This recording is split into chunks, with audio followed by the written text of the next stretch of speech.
کہتے کوفہ سے چلا اور ابن عباس کے بعد مکہ پہنچا اور آ کر پوچھا کہ حضرت یہ آیت کے بارے میں لوگ کہتے ہیں یہ بھی بخشا جائے گا. انہوں نے کہا اپنی طرف سے کہتے ہیں یہ آخری آیت ہے قرآن کی, اس کو کسی نے منسوخ نہیں کیا, وہ فرقان وغیرہ کی آیت ہے کفار کے بارے میں. اس لیے یہاں تک وہ کہتے تھے کہ یہ جو ہے نا قاتل, اور حضرت معاویہ رضی اللہ عنہ کی حدیث میں بھی آتا کہ سب لوگ قیامت کے دن آئیں گے, سب کو اللہ کی رحمت کی امید ہوگی, مگر 2 آدمیوں کے ماتھے پر لکھا ہوگا کہ آئے اس میں رحمت اللہ, یہ اللہ کی رحمت سے نا امید, شرک کرنے والا اور قتل کرنے. کہ قتل کرنے کے بعد آگے معافی لینے کی کیا معاف کریں, ایک مومن کی جان لے لی جائے. تو اللہ اپنا دے, اس بارے میں بہت محتاط رہنا چاہیے. غلطی سے اللہ کہتا مارا جائے وہ بھی میں نہیں معاف کرتا, توبہ سمجھو 2 مہینے لگاتا, روزے رکھو, غلام آزاد کرو, مذاق بن گیا. مومن کا خون پانی کی طرح بہ رہا اور اپنے ہی کر رہا ہے. اسی طرح کر اللہ رمس, جبہ پہن لیا, عربی زبان کا ماہر ہو گیا, عرب شیوخ سے تعلقات بڑھانے, بڑا درویش ہے, اور اس نے نامراض نے سارے عربوں کو بیوقوف بنایا, شریف مکہ دوسروں کہ ترک آپ کے کیا لگتے ہیں, تم عرب ہو, تم حضور کا خاندان ہو, ترکوں کو دفع کرو. پوری دنیا میں عثمانی خلافت تھی, یہ اس کے صوبے تھے, گمراہ کر دیا, چکما دیا کہ ہم تمہارے آزاد علاقے بنا دیں گے.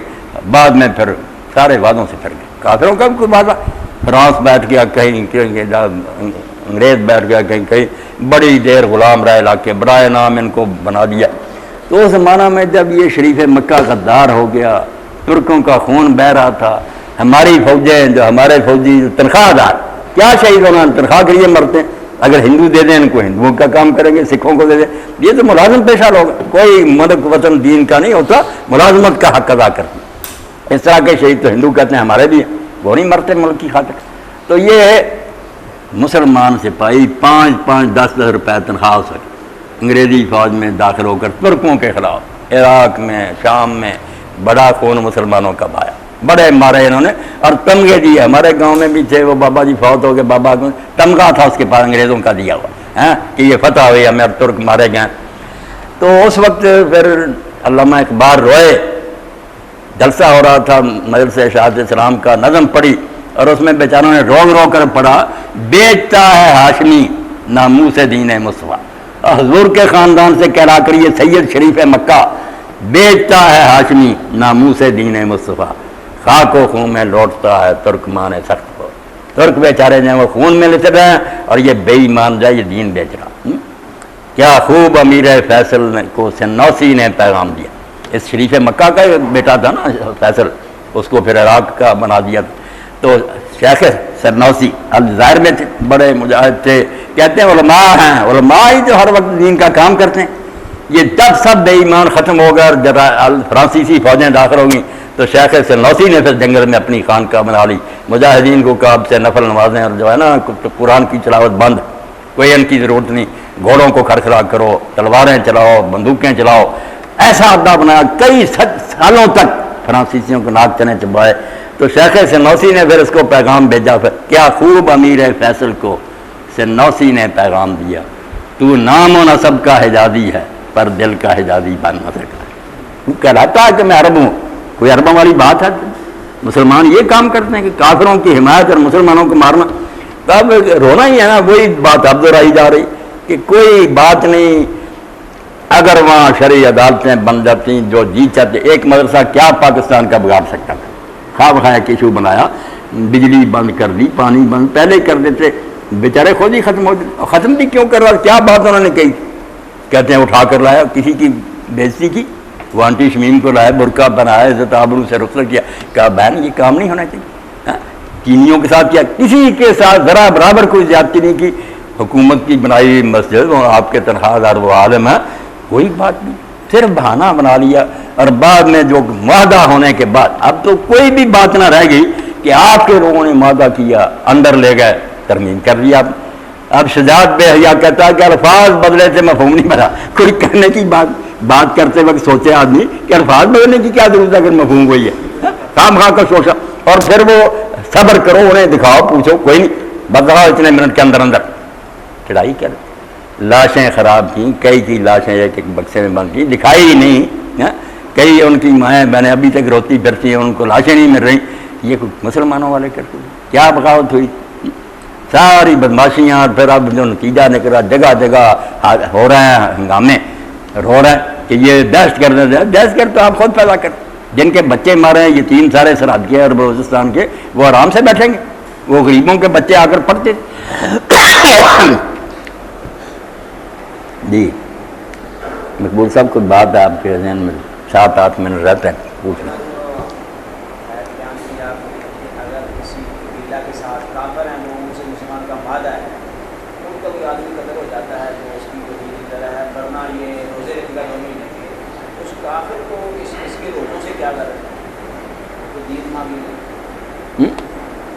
قتل ہو جاتا ہے اس قبیلے کا آدمی کافروں کا، اس کے ساتھ معاہدہ، تو اس کے لیے کیا؟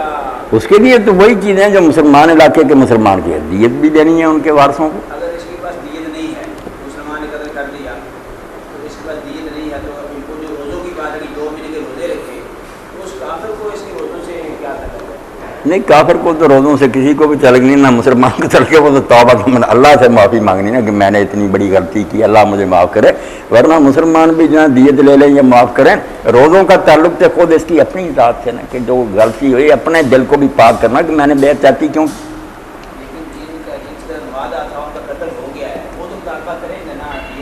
نہیں مانتا اللہ تعالیٰ کہ ان کو ان کی دیت پوری کر کے دو، اگر یہ اکیلا نہیں دے سکتا تو پھر بھائی نذیر بیت المال میں جو اللہ نے والغارمین رکھا ہے وہ مال یہی ہے کہ جو تاوان کے نیچے آ جائیں نہیں دے سکتے، بیت المال ان کا دے گا۔ اور غلطی کی خطا کی جو ہے نا ہے بھی دیت، یہ اکیلا قاتل نہیں نہ دیتا، اس میں بھی شریعت نے انصاف کیا کہ اس سے غلطی سے مرا، اس سے اکیلا کیوں مرے، وہاں انشورنس ہے پھر کہ عاقلہ اس آدمی کے خاندان کے جتنے بالغ ہیں نا، ایک دادے کی اولاد، وہ سارے 3 قسطوں میں 3 سالوں میں نا وہ رقم پوری کر کے دیں گے۔ اور اگر اس کا کوئی محکمہ، حضرت عمر رضی نے پھر کہا وہ خاندان تو رہی محکمے پر تقسیم کر دینا، بڑے افسر سے لے کر چھوٹے تک سارے مل کرنا، اور کہا بھی اس کو عاقلہ روکنے والی کہ ان سب کا کام ہے اپنے بندوں کو سنبھال کر رکھیں کہ اگر ایسا کریں گے تو پھر یہ بھرنا پڑے گا ایکسیڈنٹوں کا۔ ہاں جی 3 قسطوں میں عاقلہ وہ ادا کرے گی، قاتل نہیں ادا کرے گی، جان بوجھ کر جو مارے گا وہ خود ہی بھرے گا۔ سونے چاندی کے اعتبار سے تو بعد میں ہوئی 100 اونٹ ہی حضور نے مقرر کیا تھا، پھر 1000 دینار بھی ہو گیا، 12000 درہم بھی ہو گیا، وہ تو زمانے کے ساتھ ساتھ بدلتا، 100 اونٹ جو تھا نا اس وقت آپ نے مقرر کیا۔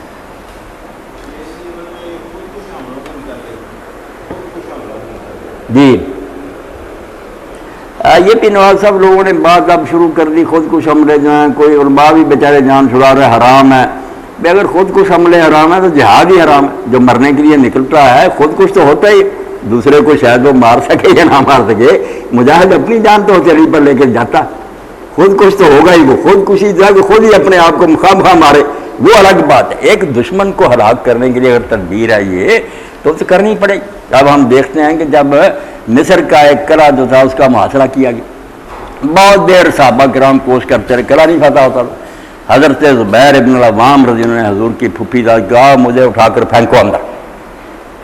اب یہ خودکشی حملہ تھا، مرنے کے لیے، آپ بھی مرنے کے لیے ان کو انہوں نے اٹھا کر پھینک لیا، لڑائی شروع ہو گئی ہے، لڑتے جھگڑتے دروازے تک چلے گی، دروازہ کھول دیا، فوج اندر داخل ہو گئی، قلعہ فتح ہو گیا۔ ایسے بہت سے واقعات ہیں جہاں بالکل موت کے منہ میں چلے گئے لوگ، انہوں نے اپنے آپ کو خودکشی کر لیا، مگر اس کے نتیجے میں بہت اچھا اللہ تعالیٰ نے مدد فرمائی۔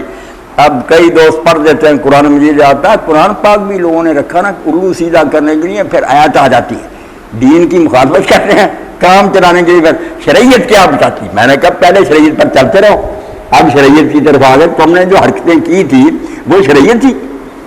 اب لا تلقوا بأیدیکم الی التہلکہ، یہ قرآن پاک کی ہر بندہ پڑھے گا اپنے آپ کو ہلاکت میں نہ ڈالے، بالکل غلط مفہوم۔ بھائی قرآن مجید میں جہاں یہ آیت ہے وہاں تو حکم ہے کہ خود کچھ حملہ کرو، تم اس کا غلط مطلب سن لو مجھ سے، بالکل آیت کو سیاق و سباق سے الگ کر کے پڑھ رہے ہیں، اس کو سمجھے جان بچانے کو کہ یہ ہلاکت میں اپنے آپ کو نہ ڈالنا۔ اللہ کہتا ہے جان بچانا، اپنے آپ کو ہلاکت میں ڈالنا، جہاد چھوڑ دو گے، بزدل بن کر اندر بیٹھ جاؤ گے، تباہ ہو جاؤ، ایت یہ ہے ساری پیچھے جا رہی۔ حضرت ابو ایوب انصاری رضی اللہ عنہ نے جب قسطنطنیہ کا محاصرہ تھا، ایک مسلمان خود کش حملہ آور ثابت ہوا، گھس گیا فوج کے اندر، تنا ہزاروں کافروں کے اندر، تو کئی پڑھنے لگے کہ اللہ کہتا اپنے آپ کو ہلاکت میں نہ ڈال۔ تو حضرت ابو ایوب انصاری نے فرمایا ظالمو، قرآن کی غلط تفسیر کر رہا ہے، قرآن کا مفہوم بدل رہا ہے، یہ تو ہم جو انصار تھے پہلے حضور کا ساتھ دیتے رہے، جہاد کرتے رہے، پھر ہم نے کہا کہ مجاہدہ بہت پیدا ہو گئے، ہمیں اپنے یار باغوں کی بھی کچھ فکر کرنی چاہیے، کھیتیاں تجارتیں ہماری جو ہیں وہ مدھم پڑ گئی۔ اللہ نے وہاں اتارا کہ اگر جہاد چھوڑ کر تم ان کاموں میں لگ گئے تو اپنے آپ کو ہلاکت میں ڈالو گے، یہ کام نہ کرو۔ آیت تو اس لیے اتری اور پڑھ لے وہاں سارا، یعنی جہاد چھوڑنے کو اللہ نے کہا۔ اب ان ظالموں نے جہاد سے جان چھڑانے کے لیے کہ جان بچانی چاہیے، اللہ کہتا ہے جان بچاؤ گے مر جاؤ گے، اندر گھسو گے کافر آ جائیں گے، اندر آ کر تمہیں ختم کر، اس کی بجائے بہادروں کی طرح نکلو، کسی کو مارو گے مر بھی جاؤ گے تو کوئی بات نہیں۔ حضرت ابو ایوب انصاری رضی اللہ عنہ نے کہا یہ جو ہم سوچتے تھے نا کہ اب جہاد چھوڑ دیں اور اپنے کاروبار کی فکر کریں، ہمیں اللہ نے کہا کہ یہ کام نہ کرنا، جہاد اگر چھوڑ دو گے تو اپنے آپ کو ہلاک کرو، ورنہ بہادری اور جرأت سے مرنا مقصد ہونا چاہیے۔ یہ ہے کہ مقصد آ رہا ہو اور یہ بھی سوچے کہ خواہ مخواہ کسی کو نہیں مارنا، کوئی ٹارگٹ ہو کہ یہ ظالم جس کو مارنا اس کے ساتھ کوئی مرنا۔ اب یہ سوال بھی پیدا ہوا، اب نہیں ہو پہلے ہی ہوا کہ اگر کوئی ایسا قلعہ آپ نے وہاں یہ ایسا حملہ کیا، وہاں بچے ہیں عورتیں ہیں اور کئی تو مسلمانوں کے بھی ہوتے تھے کہ پکڑے ہوئے ہوتے تھے کافر، ان کو ڈھال بنا لیتے تھے آگے کرا۔ اب علماء اسلام کے سامنے سوال آیا کہ مجاہد یہ دیکھتے رہیں کہ یہ مسلمان ہیں ان کو قتل کرنا حرام ہے، یہ سوچیں جہاد کیا ہوگا، پھر گھر کو لوٹ جائیں۔ وہاں پھر کہا کہ نہیں، یہ شہید ہو جائیں گے، یہ ضائع نہیں جائیں گے جانے، یہ مسلمان بچے عورتیں شہید جنت میں جائیں گے، مگر کام اپنا مکمل کرو، کافروں کو یہ بہانہ نہ دو۔ یہ ساری باتیں طے ہو چکی ہیں، اور اگر آپ دیکھیں کیا کریں یہ مسلمان ظالم حکومت جو ہے دین کو پھیلنے نہیں دیتے، ہمیں کہتے ہیں لبرل ہے فلاں۔ ایک کتاب ہے جو پورے عالم اسلام میں بلکہ پوری دنیا میں ضبط ہے، نہیں پڑھنے دیتے، حالانکہ وہ پی ایچ ڈی کا مقالہ، 3 اتنی بڑی بڑی جلدیں، الجہاد والقتال، وہ الاوزاعی یونیورسٹی جو دمشق میں، وہاں سے اس نے ڈاکٹریٹ کیا، اور جو بورڈ تھا جس نے یہ ڈگری دی انہوں نے لکھا شروع میں کہ اگر اس سے آگے کوئی درجہ ہوتا تو ہم تجھے وہ دیتے۔ اتنی محنت اسلام کے بارے میں کہ جہاد ہے کیا، اس کی کیا قسمیں ہیں، کیوں اسلام یہ جنگ جوئی کرتا ہے، مسلمان علاقوں میں بغاوت کا کیا حکم ہے، ساری چیزیں اتنی تفصیل سے، ساری فقہوں کے حوالے، حدیثوں کے، بہت عمدہ کتاب اسلام جو ہے الجہاد والقتال، 3 بڑے بڑے حصے، مگر انہوں نے پابندی لگا رکھی کہ کوئی آدمی اس کتاب کو نہ رکھے نہ پڑھے۔ یعنی دین کے نام سے یہ کانپتے ہیں کہ اگر مسلمانوں میں یہ جذبہ بیدار ہو گیا تو ہم پھر کیسے ظلم کر سکیں۔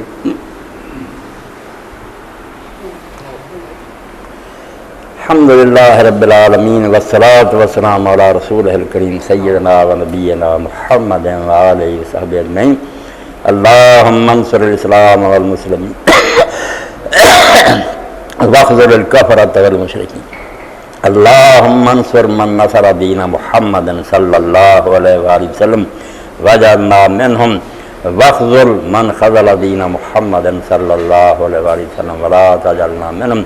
اللہم الف بین قلوبنا واصلح ذات بیننا وصلی اللہ تعالی علی خیر خلقہ محمد وآلہ وصحبہ اجمعین، آمین یا رب العالمین۔ ماسٹر صاحب تو اب کچھ دیر کے لیے ہم سے رخصت ہو کر بیت اللہ جا رہے ہیں نا، مدینہ منورہ جا رہے ہیں، اللہ ان کا سفر قبول فرمائے، مبارک کرے، اللہ سب اہل ایمان